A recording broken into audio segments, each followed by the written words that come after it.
Em meio ao final caótico de uma guerra amarga, o maior avião do mundo e carregado com órfãos parte em direção a um lugar seguro. Empurrando os manetes agora. Agora, vá. Tínhamos que ficar fora do alcance dos mísseis. Mas minutos depois de terem escapado, Houve uma explosão altíssima, um rápido estrondo. O que foi aquilo? o avião fica fora de controle Continuei cada vez mais rápido e mais rápido. e despenca em direção ao sol. Preparar para aterrissagem de emergência! Mãe, abaixe!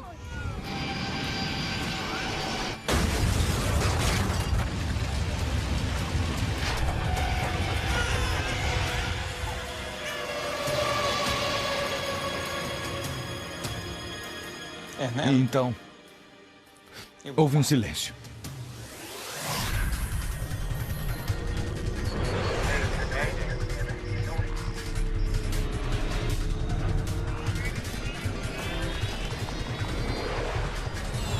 Mayday, desastres aéreos. Esta é uma história real, baseada em relatórios oficiais e relatos de testemunhas. Operação Baby Lift. Vietnã do Sul, abril de 1975. Depois de mais de 10 anos de combates, os Estados Unidos estão à beira da derrota. O fim da guerra se aproxima rapidamente. O inimigo está avançando sobre a capital.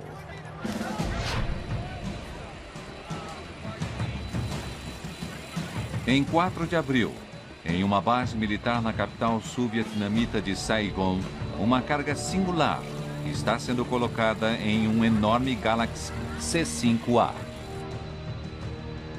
Esse é um dos maiores aviões do mundo.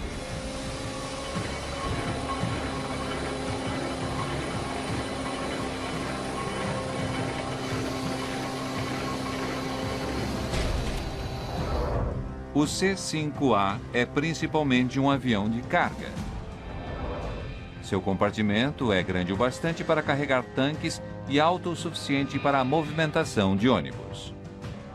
Acima da área de carga, há um pequeno número de assentos. Hoje, tanto a área de passageiros quanto o compartimento de carga estão sendo usados para um trabalho incomum. Dezenas de órfãos vietnamitas estão sendo colocados no avião para serem levados a um local seguro. Milhares de órfãos precisam ser levados dali de avião antes que os norte-vietnamitas tomem Saigon. Barb Adams trabalha para a embaixada americana. Ela e sua filha Linda também estão fugindo. No dia 4 de abril, minha mãe chegou em casa e me disse que eu tinha 1 hora para fazer minha mala e que iríamos acompanhar os órfãos a serem transportados de avião para os Estados Unidos. Quando minha mãe e eu subimos até o compartimento de tropas, havia assentos tradicionais de avião e todos eles estavam cheios de bebês.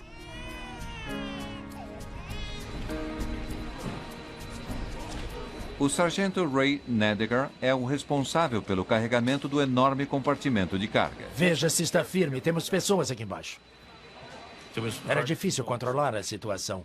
Havia tanta gente ali, tanta gente da imprensa, muitas pessoas dos orfanatos, muitos militares que, na verdade, era um caos total. No dia anterior, o presidente americano Gerald Ford anunciara o início dessa desesperada missão de misericórdia, um esforço notável chamado Operação Baby Lift. Eu mandei que o C-5A e outras aeronaves especialmente equipadas para cuidar desses órfãos durante o voo fossem enviadas a Saigon. Espero que esses voos tenham início nas próximas 36 a 48 horas. Arnold Isaacs estava cobrindo o final da guerra para o Baltimore Sun. Tínhamos aviões de transporte indo para Saigon todos os dias, descarregando suprimentos militares e voltando vazios. E então foi decidido que eles poderiam carregar os órfãos naqueles voos de volta. Havia muitas câmeras e muitos repórteres ali fazendo a cobertura do carregamento e da saída do avião.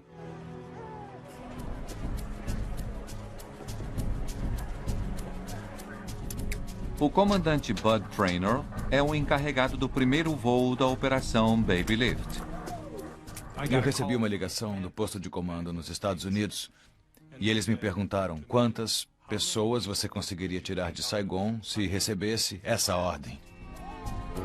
A questão do voo foi decidida na última hora, por isso eles estão atrasados. O avião deveria ter partido às 5 horas e o comandante Traynor quer decolar.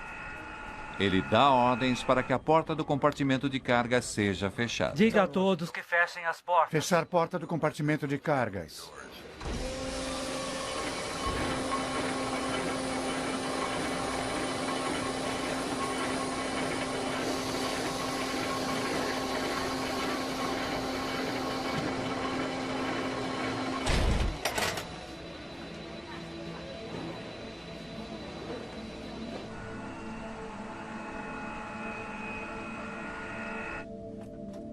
Dentre as 145 crianças, as mais novas haviam sido colocadas na seção superior de passageiros do jato. Minha mãe e eu estávamos encarregadas de 3 fileiras de assentos, com talvez 4 assentos por fileira. Portanto, teríamos de cuidar de 12 a 15 bebês durante o voo, alimentando-os, trocando-os, fazendo o que fosse necessário fazer. Abaixo, no compartimento de carga, há 102 crianças mais velhas. Alguns oficiais da embaixada americana também estão na parte de baixo do avião, de olho nos órfãos. O avião de carga está indo para a base da Força Aérea de Clark, nas Filipinas. Será um voo de 2 horas e meia. Dali, os órfãos serão enviados para agências de adoção na América do Norte e Austrália. Tínhamos de decolar de Saigon e fazer uma subida bastante rápida para ficarmos fora do alcance de mísseis. Aviões de carga são alvos fáceis. Eles são lentos e grandes. A possibilidade de um ataque é bastante real. Apenas 5 dias antes, tropas norte-vietnamitas haviam tomado a segunda maior cidade do sul, Da Nang. Forças sul-vietnamitas estão recuando em direção a Saigon. Na capital, a situação é caótica. Milhares de civis sul-vietnamitas estão desesperados para partir. Todos os dias uma província era perdida. Acho que principalmente depois da tomada de Da Nang, a população de Saigon começou a ser tomada por uma espécie de terror paralisante e petrificante.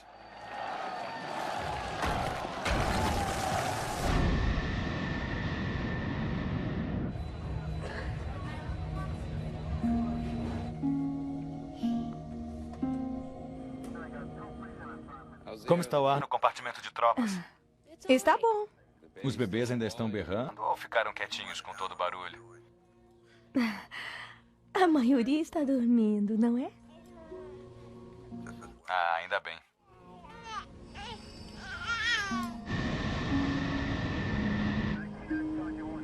E então, logo depois da decolagem, à medida que o avião sobe para 23 mil pés...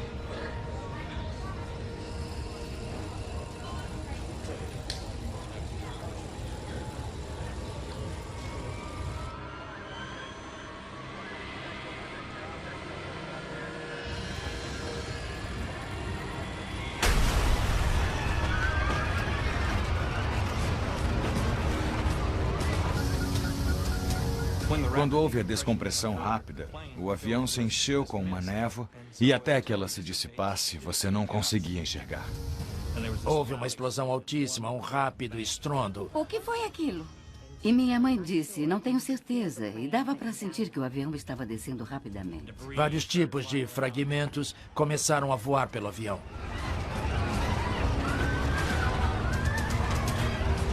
É uma descompressão clássica. Há um enorme buraco em alguma parte da fuselagem do avião. O ar dentro do jato está saindo rapidamente. A 23 mil pés, o oxigênio quase não é suficiente para as pessoas respirarem. Então eu olhei para o copiloto e ele estava colocando a máscara de oxigênio. E eu achei que era melhor eu fazer o mesmo. As máscaras de oxigênio caíram automaticamente. Mas em um voo tão lotado não há máscaras suficientes. As que estão disponíveis não foram projetadas para chegarem até os bebês.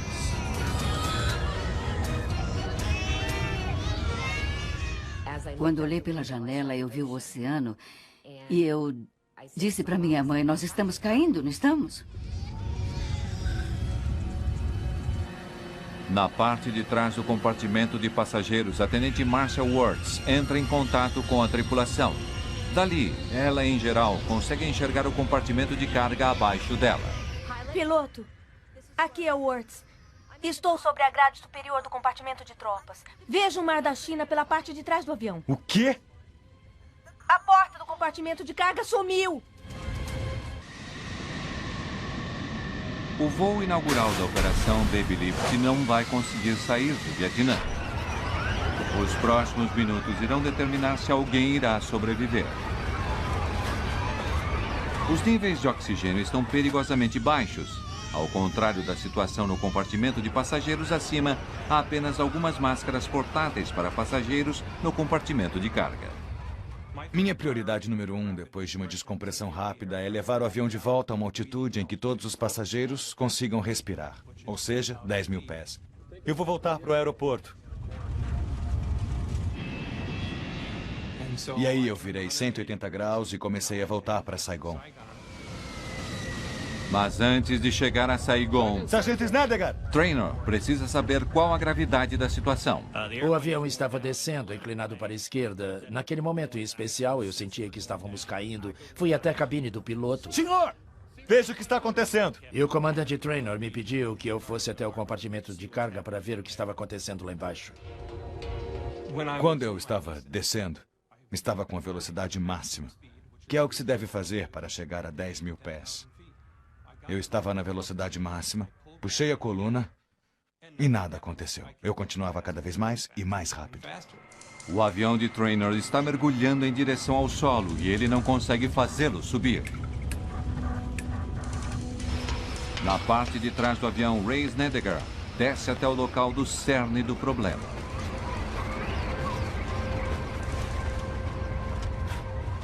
Quando desci, percebi que o compartimento de carga estava um caos. As pessoas estavam assustadas e eu estava rastejando e passando por cima de pessoas que estavam acomodadas no chão como conseguiam.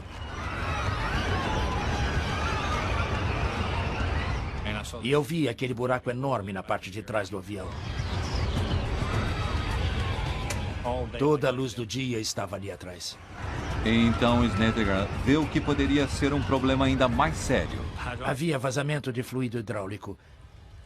Os cabos de controle estavam dependurados, voando para frente e para trás, e aquilo me pareceu um espaguete. Foi a primeira coisa que me veio à mente. O engenheiro do voo também percebe que o avião está perdendo seu fluido hidráulico rapidamente. Piloto, perdemos o sistema hidráulico número 1.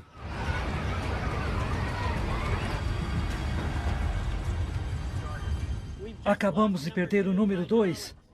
O fluido hidráulico ajuda a tripulação a movimentar as enormes superfícies de controle do avião, o leme e o profundor na parte de trás e os ailerons e flaps na asa. Há 4 sistemas hidráulicos distintos no avião. Agora, 2 deles estão completamente vazios. À medida que Traynor mergulha para 10 mil pés, a velocidade de seu avião aumenta mais do que deveria e ele não consegue fazê-lo subir. Eu continuava puxando a coluna, achando que conseguiria fazê-lo ir mais devagar. Eu puxava cada vez mais. Não estou conseguindo nada com a coluna. E você? Nada. Estávamos totalmente confusos. O que estava errado? Na barriga do avião, Ray Snedeker relata à cabine o que está vendo. Piloto! Compartimento de carga! Prossiga! Eu disse a ele que uma parte da rampa havia sido perdida. A porta de pressão havia se soltado e linhas hidráulicas e cabos de controle haviam sido cortados. O problema era muito pior do que imaginávamos. Declare emergência. Saigon, aqui é Mach 80218. Estamos declarando emergência. Solicitamos permissão para voltar imediatamente à base.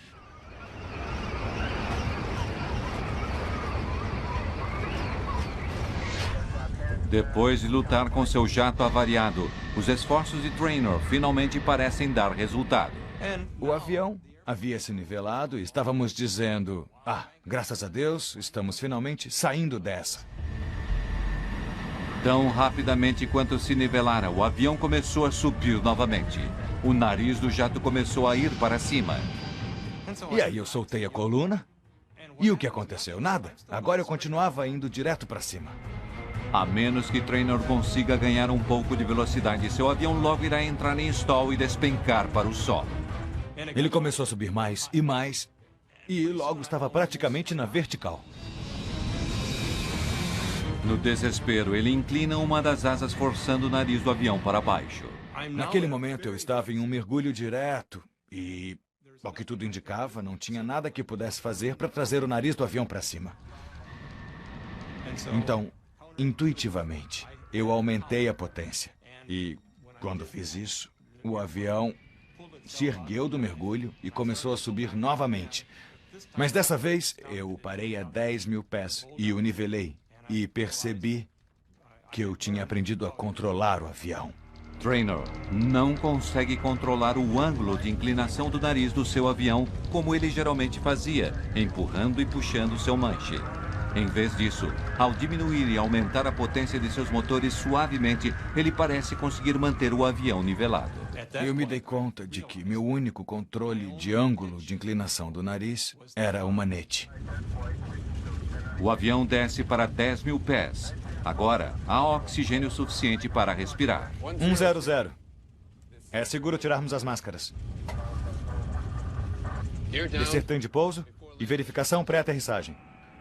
Fui direto para Saigon e comecei a descer e a me posicionar para uma finalização muito semelhante como se fosse um planador.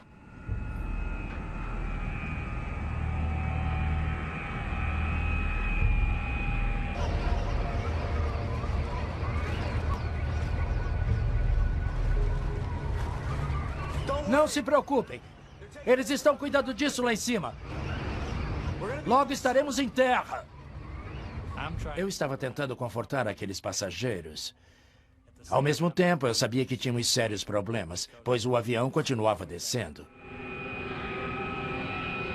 O comandante Traynor havia conseguido que seu avião avariado descesse a pouco mais de 4.000 pés. A 11 quilômetros do aeroporto, ao virar seu jato para alinhá-lo com a pista, ele é surpreendido mais uma vez por seu avião. Na virada final para a pista, quando eu inclinei o avião, o nariz caiu e eu não consegui continuar a virar. Tive de alinhar as asas para que eu tivesse sustentação suficiente e o nariz não continuasse a descer. O comandante Traynor teve de parar de virar antes que conseguisse alinhar o avião com a pista. Agora ele estava perdendo altitude rapidamente e suas perspectivas estavam ficando cada vez mais sombrias. Enquanto estávamos trabalhando no compartimento de carga, o encarregado me disse: precisamos subir porque vamos bater no solo. Ao chegar ao topo da escada, eu mudei de ideia e pensei: eu preciso estar no compartimento de carga quando tocarmos a pista para que eu possa ajudar na evacuação lá embaixo. E quando eu tentei sair, o engenheiro de voo me agarrou pelo cotovelo, me jogou em uma poltrona e no momento em que eu caí na poltrona, pude ouvir o barulho no chão. Um barulho alto que ficava cada vez mais próximo. Prepare-se para uma aterrissagem acidentada. Deitem-se no chão! Prepare-se para aterrissagem de emergência! Mamãe, abaixe! Quando começamos a descer, minha mãe e eu começamos a nos concentrar no que deveríamos fazer para nos preparar para o impacto. Tínhamos um enorme campo aberto à nossa frente. Quando nós estávamos a cerca de 200 pés do solo, eu disse: vamos lá! O avião está se movendo ruidosamente em direção ao solo a quase 500 km por hora. Eu me abaixei, apanhei meu cinto de segurança e quando eu fechei o cinto...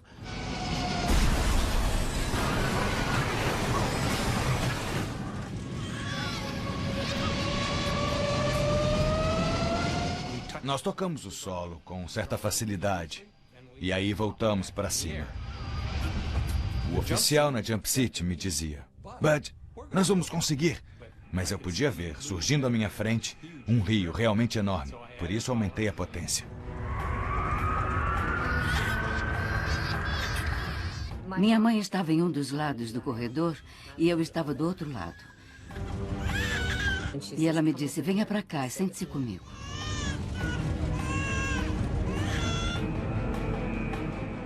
E mesmo com potência total, naquele momento continuávamos a cair.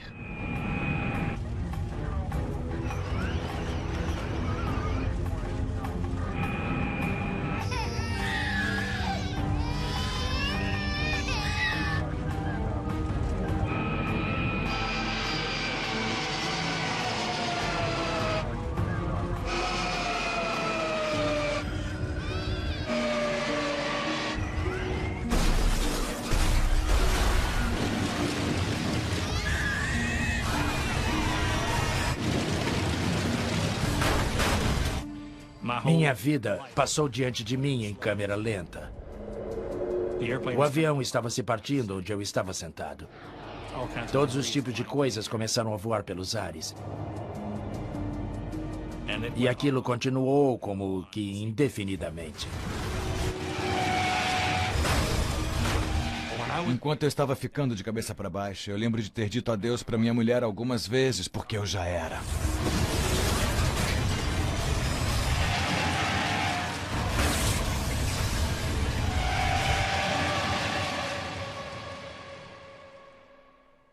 E aí? Houve um silêncio.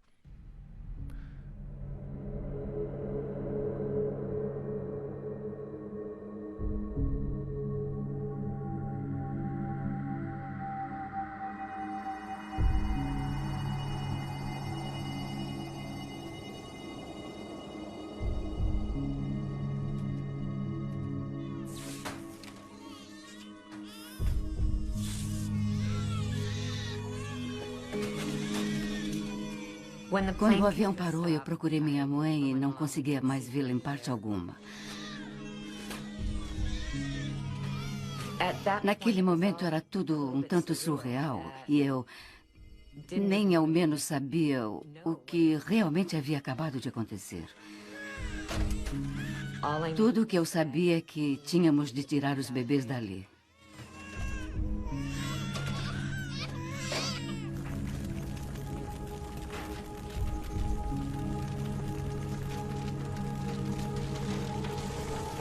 Traynor e o restante da tripulação tinham sobrevivido. Quando eu saí pela janela, foi muito fácil perceber que o avião havia se despedaçado completamente. A cauda havia se soltado. O deck de voo se soltara. O compartimento de carga. As asas haviam se separado do compartimento de carga. O compartimento de carga praticamente se desintegrara. Atrás da cabine, as asas do avião, onde ficam os tanques de combustível, estão em chamas. A seção dos passageiros está praticamente intacta e separada do calor abrasador das asas em chamas. A Tenente Wirtz e muitos dos outros que estavam na seção dos passageiros sobrevivem. E então começamos a retirar os bebês. Eu consegui ouvir alguns helicópteros chegando. Naquele momento eu não estava procurando minha mãe porque haviam me garantido que ela estava muito bem. Eu deveria ir para o hospital e simplesmente esperar por ela. E foi então que eu apanhei alguns dos bebês e saí.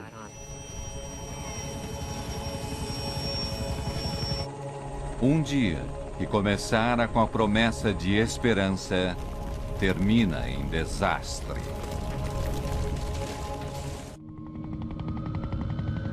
Poucos minutos após a queda da primeira missão Baby Lift, equipes de resgate estão no local procurando por sobreviventes. Quase todos no compartimento de carga morreram na hora, no momento em que o avião bateu contra o solo pela segunda vez.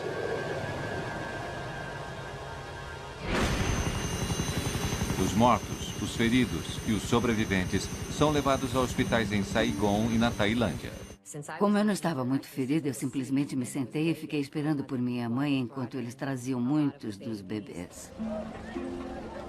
E então alguém veio até mim e me disse que minha mãe havia morrido. Eu me lembro de estar fazendo tudo para me aguentar e então ela disse, Venha se sentar comigo. A última decisão de Barb Adams foi de ficar perto da filha. Logo que eu me sentei no chão, o avião deve ter batido. Ela foi jogada para algum lugar.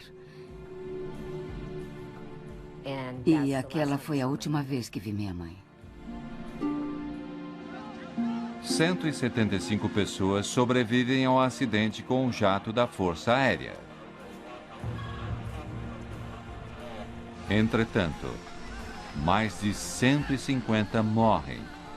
Mais da metade eram crianças. E foi realmente um enorme golpe. A queda do Vietnã do Sul já tinha sido uma história triste e trágica. E quem iria imaginar que, em meio a toda aquela tragédia, um avião da Força Aérea Americana, cheio de crianças pequenas e de bebês vietnamitas, iria cair? A investigação começa imediatamente. No dia seguinte, juntamente com os investigadores, o comandante Bud Traynor volta ao local dos destroços fumegantes de seu avião em uma missão especial e pessoal. Eu tive que deixar alguns membros da tripulação no avião e, portanto, eu voltei na manhã seguinte. Os corpos de 2 membros da equipe mortos na queda ainda estão presos entre os destroços. Por isso, pegamos várias correntes juntas e fizemos um esforço conjunto para soltar o flap dentre os destroços que estavam prendendo os 2 membros da tripulação.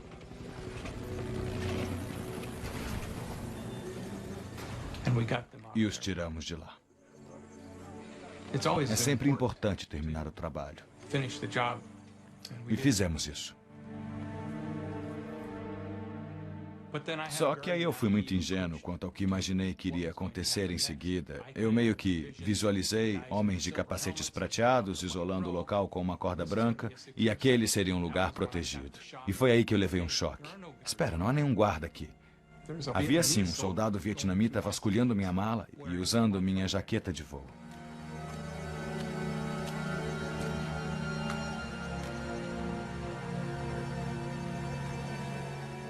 E ele tinha uma AR-15 e eu não.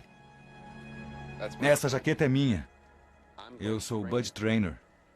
Ele viu que o nome gravado na jaqueta era o mesmo da minha roupa de voo. É minha. E percebeu que a jaqueta que ele estava usando era minha. E, portanto, com muita má vontade, ele me devolveu e continuou a mexer na minha mala.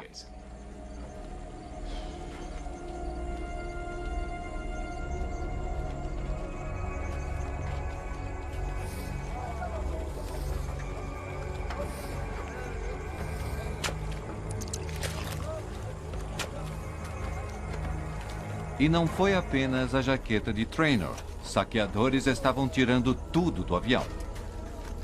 David Scheiding é engenheiro de estruturas da Força Aérea. Quando chegamos ao local, ficamos preocupados, pois havia uma enorme quantidade de civis ali, apanhando coisas, o que sem dúvida não nos ajudava no que diz respeito à investigação.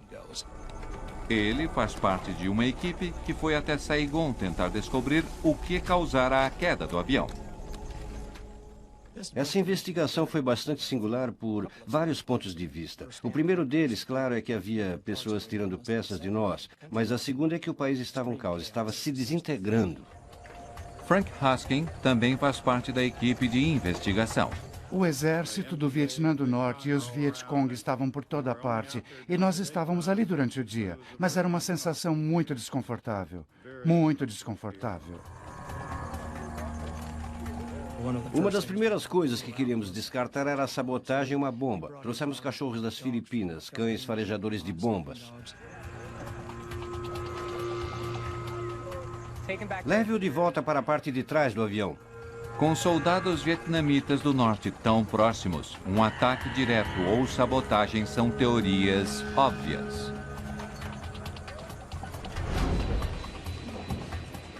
Inicialmente, Todos eles acharam que uma bomba tinha sido colocada no compartimento de carga ou que um míssil tivesse derrubado o avião. Durante a pressa de carregar o avião, bagagens pessoais haviam sido embarcadas sem que fossem totalmente verificadas. Isso aumenta as suspeitas de que uma bomba pudesse ter sido levada a bordo clandestinamente. Os cães não encontram sinais de uma bomba e os investigadores não encontram provas de resíduos explosivos no avião. Ele certamente não havia sido atacado, mas alguma coisa tinha provocado a falha da porta do compartimento de carga. Nós tínhamos de achar as portas, se possível, para termos certeza de que não teríamos problemas com os outros C-5 que levassem a esse tipo de acidente. Logo, os enormes C-5A serão extremamente necessários para tirar os Estados Unidos do Vietnã. Descobrir o que aconteceu com esse avião não poderia ser mais premente. Era sumamente importante na época. Tínhamos cerca de 100 aviões C-5.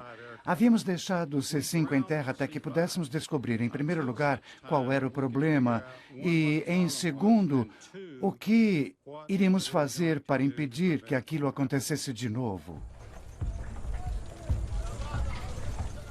Ei, pessoal! Ao examinarem os destroços, os investigadores também tentam descobrir por que a tripulação havia tido tanta dificuldade em controlar o avião.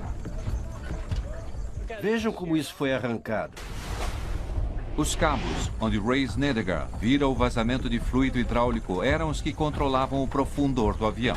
Como o profundor controla o ângulo de inclinação do nariz da aeronave, o comandante Traynor não tinha como levar seu avião para cima e para baixo. Compartimento de carga! Declare emergência! Saigon, emergência, emergência, voltando para a base. Quando não há controle do profundor que permite uma inclinação, o próprio avião irá estabelecer uma oscilação para cima e para baixo. A oscilação teve início, o nariz estava indo para baixo, e então ganhou velocidade e começou a subir. As propriedades aerodinâmicas de um avião que está caindo irão forçá-lo a seguir um padrão previsível. À medida que a sustentação aumenta, o nariz naturalmente vai para cima. Sem os profundores para neutralizar o movimento, ele irá continuar até que o avião se movimente tão devagar que entre em stall, despencando em direção ao solo. Isso explica o estranho movimento do gigantesco C-5A. Ajustando a potência para seus motores, Traynor conseguiu evitar que o jato subisse e caísse. Os investigadores acreditam que os cabos foram cortados quando a porta do compartimento de carga explodiu. Mas eles ainda não sabem por que houve um problema com a porta. E então nós resolvemos que teríamos de tentar encontrar as portas. Mas as portas estão em algum lugar no fundo do mar da China do Sul. Nosso problema seguinte era tentar descobrir a balística daquelas portas. Nunca ninguém havia pensado em descobrir a balística de duas portas voando pelos ares caindo de 23 mil pés. Com base na velocidade do vento e da altitude no momento da descompressão, os investigadores ficam sabendo que o avião estava a 46 quilômetros da costa do Vietnã. Quando as portas se soltaram, o avião estava sobrevoando a água a cerca de 600 pés por segundo. Portanto, tínhamos de obter uma estimativa bastante boa para que a Marinha soubesse onde procurar. Navios da 7ª Frota dos Estados Unidos entrecruzam o Mar da China do Sul à procura da porta traseira. Durante os primeiros dias, eles não encontram coisa alguma. O Mar da China do Sul havia engolido as provas. No local do acidente, os investigadores estão cada vez mais frustrados. Uma grande parte dos destroços foi roubada por saqueadores. Uma pista importante poderia estar entre o que foi apanhado.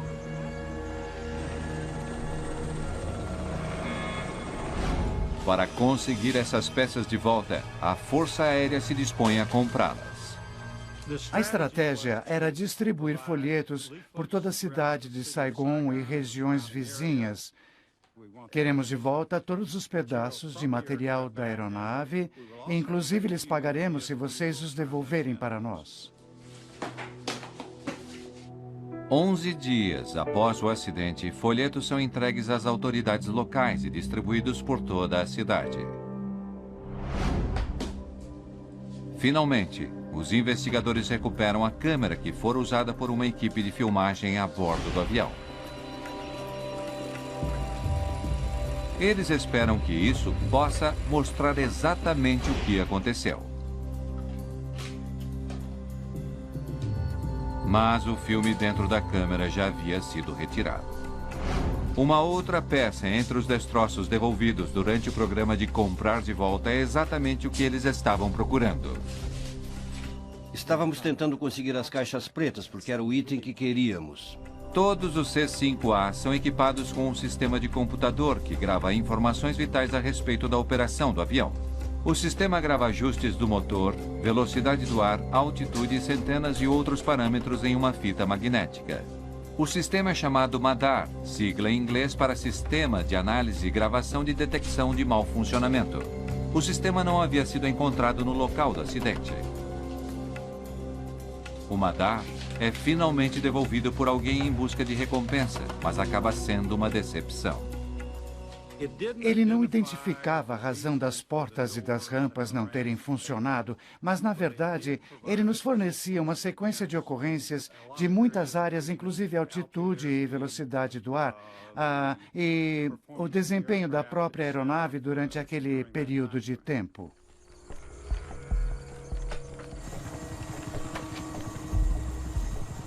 Enquanto os investigadores continuam a procurar as causas do acidente, a situação no Vietnã fica pior. 2 dias após o recebimento do MADAR, o presidente do Vietnã do Sul renuncia. Em 23 de abril, tropas norte-vietnamitas, reunindo 100 mil homens, aproximam-se de Saigon. O cerco à cidade está se fechando rapidamente. Enquanto estávamos nos arrozais, conseguíamos ver aldeias e vilarejos se queimando à distância. Eles estavam em chamas. Era possível ouvir as explosões e os morteiros. Enquanto a situação no Vietnã continuava a se desenrolar, a Marinha Americana finalmente conseguiu algum resultado positivo no mar. Em 26 de abril, eles encontram a rampa de carga e parte da porta de pressão do avião de Trainer. Se os investigadores não encontrarem as respostas aqui, eles talvez não as encontrem em parte alguma. O tempo está se esgotando e eles estão ficando sem pistas.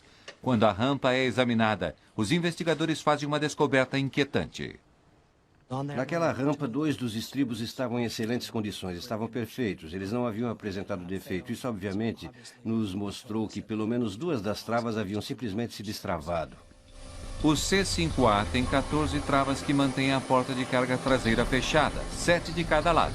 A porta recuperada do mar mostra aos investigadores que, por alguma razão, 3 das travas destinadas a manterem a porta fechada se destravaram durante o voo ou nem sequer chegaram a travar.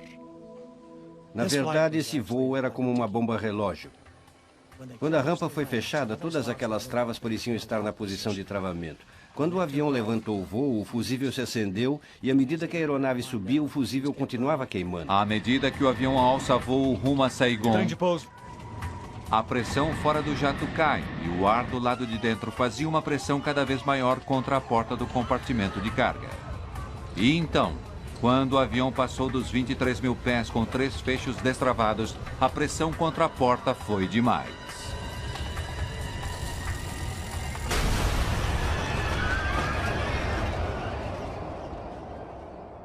Com as 3 travas que não funcionavam, todas em sequência, isso foi carga demais para as outras 4 travas, o que resultou na falha da própria rampa. Mas os investigadores ainda não sabem por que as travas falharam. Antes que eles consigam encontrar a resposta, a situação no Vietnã se deteriora completamente. Saigon está sitiada. Em 27 de abril, os investigadores reúnem todas as provas que conseguiram e vão embora. Ficar ali é simplesmente perigoso demais. Quando deixamos Saigon, éramos os 2 últimos C-141 a deixar a base aérea de Thompson. Naquele momento, eles basicamente estavam perdendo o país e depois daquilo apenas helicópteros poderiam sair. Os investigadores esperam ter todas as pistas de que precisam para resolver o mistério do acidente. Eles sabem que não irão voltar ao Vietnã para procurar mais alguma coisa. 30 de abril de 1975, acaba a guerra no Vietnã. Do telhado da embaixada americana, os últimos americanos que permaneciam no Vietnã são levados de helicóptero para um local seguro. Nos Estados Unidos, os investigadores continuam seu trabalho. Como os C-5 são usados no mundo todo, os investigadores precisam saber por que 3 travas na porta de carga não funcionaram. Voltamos ao Texas para obtermos ajuda na verificação da sequência da falha. Os investigadores descobrem algo provavelmente alarmante a respeito da porta de carga traseira do avião. Na verdade, peças do C-5 haviam sido retiradas do avião para serem aproveitadas em algum outro avião de carga. As travas da porta traseira do C-5A são conectadas uma à outra por uma série de tirantes. Os tirantes podem ser expandidos ou diminuídos para assegurar que as travas estejam completamente fechadas. Foram eles as peças removidas do avião da Operação Baby Lift. Na ocasião, os enormes aviões de carga estavam em constante demanda. A Força Aérea tinha muita falta de peças, e assim eles estabeleceram uma prática padrão de manutenção em que podiam aproveitar peças de aeronaves que não estavam voando. Isso é feito com autorização e funciona bem, desde que a operação seja respeitada e conduzida adequadamente. Os tirantes foram substituídos antes que o avião Baby Lift partisse para Saigon, mas por algum motivo eles não haviam se mantido no lugar. Para tentar descobrir o que aconteceu, os investigadores reconstroem um dos fechos que deveria manter a porta traseira fechada. Nós construímos um modelo daquela rampa com o qual pudéssemos trabalhar. Tivemos de fazer aquilo, pois não conseguimos recuperar todas as peças. Havia peças espalhadas no oceano que nunca conseguimos recuperar. Os investigadores não estão convencidos de que o problema esteja no desenho básico do fecho. Eles suspeitam que antes de o avião ter deixado a Califórnia, os engenheiros que recolocaram os tirantes não seguiram as normas devidas. Ao falarmos dos fechos, as distâncias a que nos referimos são realmente muito pequenas. Poderíamos estar falando de uma diferença de menos de 1 polegada entre um fecho estar travado e destravado. A recolocação foi feita antes de o avião deixar os Estados Unidos. Mostre como se recoloca. Depois que os fechos foram recolocados, eles deveriam ter sido verificados. Aquilo não fora feito. Sem a verificação, ninguém teria percebido que a recolocação fora feita de forma inadequada. Na verdade, eu diria que esse acidente começou na base da Força Aérea Traverse, na Califórnia, quando os 2 tirantes que haviam sido reaproveitados não foram instalados de forma adequada. Fechar as portas do compartimento de carga. Quando a porta foi aberta e fechada em Saigon, houve um aviso de que nem tudo estava perfeito. Tivemos alguma dificuldade em fechar, e por isso tivemos de abrir e fechar umas 3 ou 4 vezes.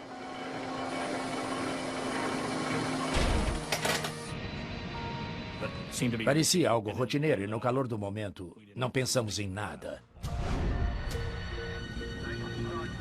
Mas 12 minutos depois da decolagem, enquanto o avião continuava a subir, os 3 fechos travados incorretamente foram forçados a abrir devido à crescente pressão do ar.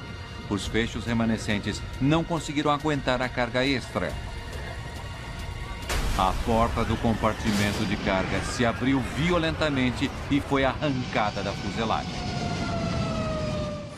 Os investigadores encontraram as respostas e, em seu relatório final, eles fizeram recomendações específicas que tornarão o C-5A mais seguro. Como resultado, a Força Aérea projetou um pino que passa através de cada fecho. Se a porta não estiver fechada apropriadamente, os pinos não conseguirão deslizar para seu lugar. Nós basicamente testamos isso considerando todos os problemas possíveis e colocando pinos de aço. Se você conseguir inserir esses pinos de segurança quando o fecho está na posição central, saberá que o sistema está montado adequadamente. Ray Snedeker se aposentou no posto mais alto da Força Aérea. Em certos aspectos, essa missão foi a mais desalentadora, em parte devido ao resultado. Compartimento de carga! Mas também foi reconfortante pelo fato de que demonstramos muita perícia como pilotos e uma grande coragem. E pudemos salvar muitas pessoas. Depois de 28 anos de serviços, Bud Traynor aposentou na Força Aérea como coronel. Acho que todos nós nos criticamos pensando se teria havido algo mais que poderíamos ter feito. Tenho muita sorte por nunca ter achado alguma coisa sobre a qual eu dissesse: eu realmente gostaria de ter feito tal coisa. Tal coisa simplesmente não existiu. Aquele piloto fez um ótimo trabalho. O fato de alguém ter sobrevivido nesse acidente é simplesmente notável. Os que se salvaram têm muita sorte daquela tripulação, em especial, ter estado no comando daquela aeronave. Por eu ser piloto e saber que eles tinham apenas um aileron e 4 motores, eu imaginaria que todos teriam morrido. Em geral, a junta de investigação não recomenda condecorações. Isso não faz parte de seu trabalho. Mas nesse caso, nós recomendamos à Força Aérea que considerasse dar à tripulação uma alta condecoração. Membros sobreviventes da tripulação, inclusive o capitão Bud Traynor e o sargento Ray Snedeker, receberam medalhas da Força Aérea por heroísmo e feito extraordinários.